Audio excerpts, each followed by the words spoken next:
Of course, the competition just continues to get tougher as things dwindle down in this game, but there is apparently, surprise, surprise, a lot of drama that's still happening behind the scenes that we're just missing out on in the edit. Now, I don't know why the producers are holding out on some of the good stuff, but I'm going to talk about it a little bit in today's review. But before I get into all of that, of course, I'm going to ask if you would hit that subscribe button below if you have not already. And now that the housekeeping is out of the way, let's get started.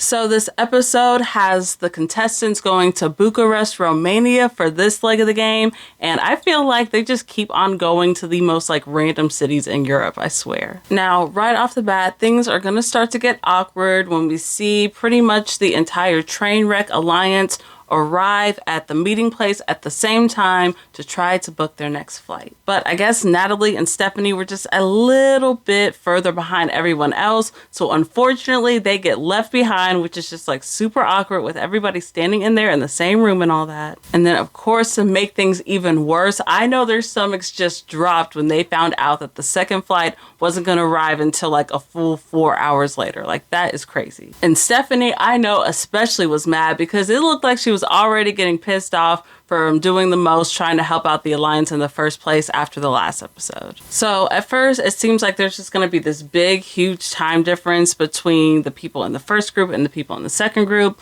but once they get there we see that everybody just ends up taking tickets for the next task, the skydiving thing. So in the end they're all going to end up jumping around the same time anyway, so it kind of sort of balances itself out a little bit more, which I did appreciate, just because I think it's a little bit more fun to watch when everybody's just like neck and neck in the challenges, you know? Now, before we get to the actual skydive, we get this cute little snippet of everybody just camping out overnight in those little pod things or whatever you call them. And I just love this little scene. It was a little bit like watching Big Brother again, just seeing everybody meet up and hug, and especially getting to see everybody see each other for the first time, because while they're racing and stuff, they don't necessarily know who's all been eliminated. And this is a big part of the episode where there was just apparently a lot of stuff missing from the edit in general. This is all coming from Chat BCC, of course, but apparently there was a little bit of drama with some of the teams overhearing others strategizing in the middle of the night. And apparently Izzy and Paige may have gotten into it with Jag and Jazz a little bit more than what was shown from us,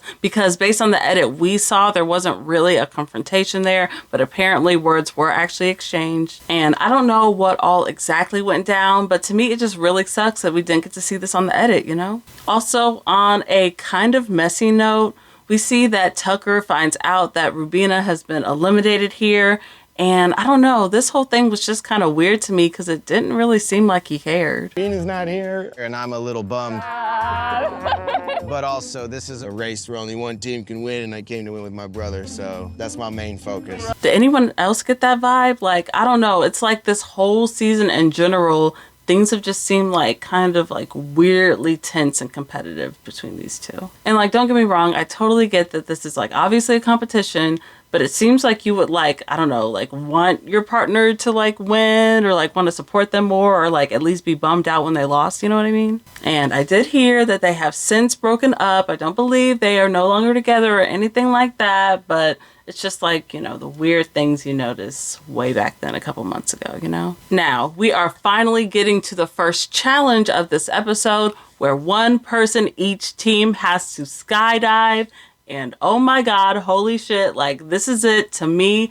Challenges like this are my literal nightmare. Like just a complete immediate hell no for me, okay? Now, don't get me wrong, because I actually kind of like heights, you know? I like rooftops, I like going up to observation decks, I like mountain hiking and all that stuff. But I hate the feeling of falling. Oh my God.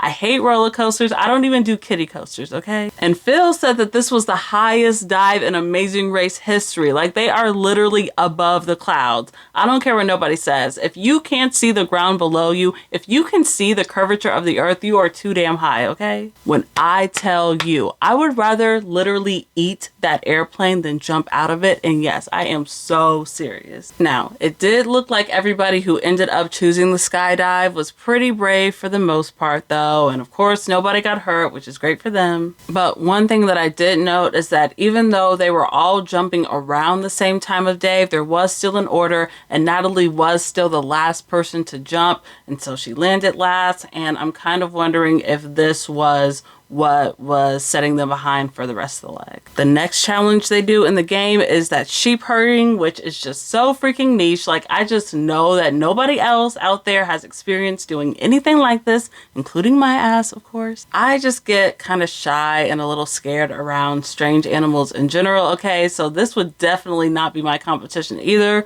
Really, this whole leg is just not for me, not for Kay, okay? Plus, these sheep were just starting to get a little too rowdy with all that jumping and running and shit. It would overstimulate me. Honestly, I didn't even know that sheep could jump that high, and it really makes me wonder why wouldn't they just make the fence higher, because wouldn't all the sheep escape? But you know what? I'm also not a farmer, so hey, that is none of my business, okay? Moving on, up next, they have to make that little makeshift pontoon thing and row on over to the next clue, which honestly looked like it was going to be pretty simple overall. But of course, we still see Joseph and Adam out there struggling to even get on the damn thing a little bit, which was pretty funny. But apparently, y'all, this wasn't shown on the show for whatever reason, but apparently Adam had yet another diabetic emergency thing while they were out there just in the middle of the water. I guess his sugar may have been getting really low and he was unable to help row the raft and everything, so Joseph had to do most of the work. And that really makes me wonder why they're like failing to show any of this. Like, this scene combined with them having to throw away most of their gear, just like they ignored in the last episode too. Like, there is just so much that this team is having to overcome seemingly every single leg, yet it's still missing from their edit, even though they're like doing a great job, you know? And I know they've talked about it a little bit on the show here and there, but it seems like really big moments are just being kind of glossed over. And I really don't like that for Joseph and Adam, because they are like really persevering through. Next up, they get to the detour where the teams must choose between hand making bricks made out of literal manure or making these traditional face masks. As we see, damn near everybody chooses to go with the bricks, probably because it sounds like it would just be like the quickest and easiest option to get done. And I really don't blame them, because at first, hey, I was thinking the exact same thing too, but once we got there, it kind of seemed like those bricks were kind of taking a while. So in the end, I really don't know if that was the best decision for everybody to make. Plus the fact that it looked really physically demanding,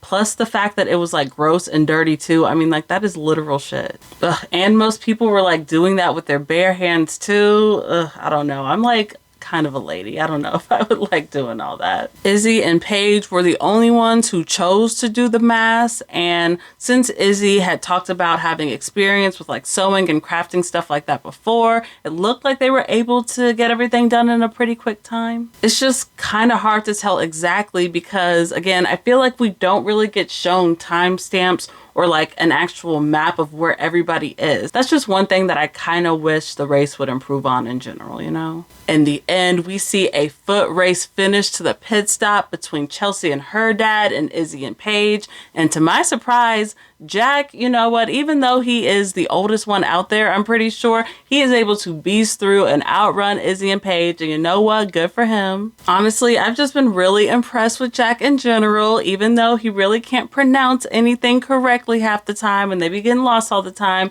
He really does do a good job of keeping up with these people half his age, so good for him. But let me tell you something. There is no way he would be able to catch up to me, okay? I could dust all four of them in a foot race. I promise you that. In the end, as we see, Tucker and Eric end up winning first place yet again. Whoop-de-doo, good for them. In all seriousness, yes, that's fine. They're a good team and all that. It's just a little bit annoying seeing the same people win over and over again. Like, okay, we get it. Now I'm starting to feel what Rubina was saying when she said that she wanted Izzy and Paige to win because Tucker was already good at everything. And of course, in the end, Natalie and Stephanie come up in last place, which was pretty shocking to me. I don't know. I guess I was just expecting the train wreck to last just a little bit longer than they did. But this was just not really their leg in general. They were shown to be bickering a lot, and just getting turned around and parking in the wrong spots and just kind of messing up in general. And now, of course, looking back on everything, their edit in this episode and the last episode makes a lot more sense. Just them setting up Stephanie first getting really annoyed about the alliance, only for them to end up getting on that second plane and just setting them up to be behind for like this entire leg. But also, I am aware that there is probably a lot more to their edit and to this story that they're just not showing us either. So that is pretty much it for this episode, but of course I want to know, what did you all think of this leg too? Like I said before, this would not be the leg for me. I am not going to talk about Natalie and Stephanie too much because I would struggle here too, not going to lie. I think the next episode should be interesting because we're probably going to see the team start to use their express pass, because I believe it is going to be the last time that they're available to even use it. And now that it's starting to get down to the wire, and now that the Trainwreck Alliance is maybe kind of sort of over, hopefully things will just pick up and get a little bit more competitive now too. Other than that, that's pretty much all I got. Of course, I'll be back here next week to recap the next episode with you all too. But until then, bye.